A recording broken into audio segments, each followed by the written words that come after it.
జన్మభూమి మూడో విడత కార్యక్రమంలో భాగంగా పలంనేరు రూరల్ మండలం పెంగర్గుంట పంచాయతీలో ఎమ్మెల్యే అమర్నాథ్ రెడ్డి పాల్గొన్నారు. జన్మభూమి కమిటీ సభ్యులు ప్రభుత్వ పథకాల లబ్ధిదారుల ఎంపికలో రాజకీయాలకు అతీతంగా పనిచేయాలని కోరినారు. పేదలకు సంక్షేమ పథకాలు నిజాయితీగా అందినప్పుడే జన్మభూమి లక్ష్యం నెరవేరుతుందని ఎమ్మెల్యే అమర్నాథ్ రెడ్డి తెలిపారు. జన్మభూమి వేదికగా ప్రజా సమస్యల పరిష్కారం, పేద ప్రజల సంక్షేమం కోసం ప్రభుత్వం అమలు చేస్తున్న సంక్షేమ పథకాలను ప్రజలు సద్వినియోగం చేసుకోవాలని, గ్రామ సభల్లో కూడా సమస్యలు పరిష్కరించుకోవాలని ఆర్వి సుభాష్ చంద్రబోస్ అన్నారు. పలంనేరు రూరల్ మండలం సముద్రపల్లి పంచాయతీలో జన్మభూమి మా ఊరి కార్యక్రమంలో పాల్గొన్న ఆర్వి సుభాష్ చంద్రబోస్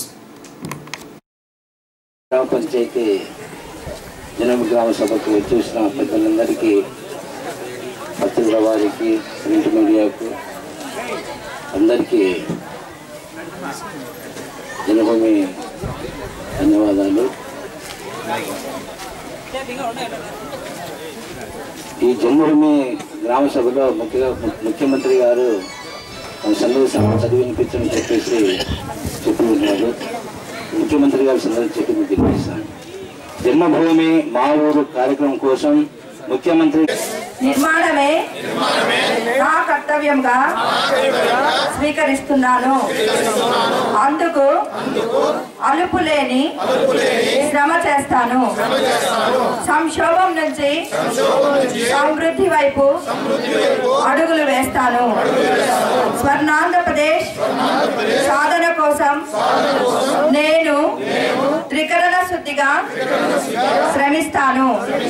పుట్టిన మీరందరూ కూడా ఇదేదో భయపడే కార్యక్రమం కాదు. ధైర్యంగా మీకున్నటువంటి సమస్యలను ఈ గ్రామ సభలో అడగండి. ధైర్యంగా మీకున్నటువంటి సమస్యలు, ప్రభుత్వ పథకాలను మీరు అర్హులైనటువంటి వాళ్ళందరూ కూడా మాకు ఇవ్వండి అని చెప్పి ధైర్యంగా ప్రశ్నించి మీ హక్కులను మీరు తీసుకోండి అని చెప్పి నేను ఈ సందర్భంగా మిమ్మల్ని అందరినీ కూడా మనవి చేసుకుంటా ఉన్నాను.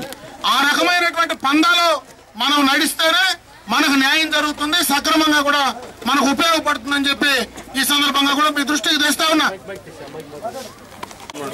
జన్మభూమి కార్యక్రమంలో భాగంగా మనం బయోమెట్రిక్ ఇష్యూస్ మొదటే గ్రామ సభకు ముందే కొంతమంది పెద్దలు చెప్పడం అది వాస్తవం.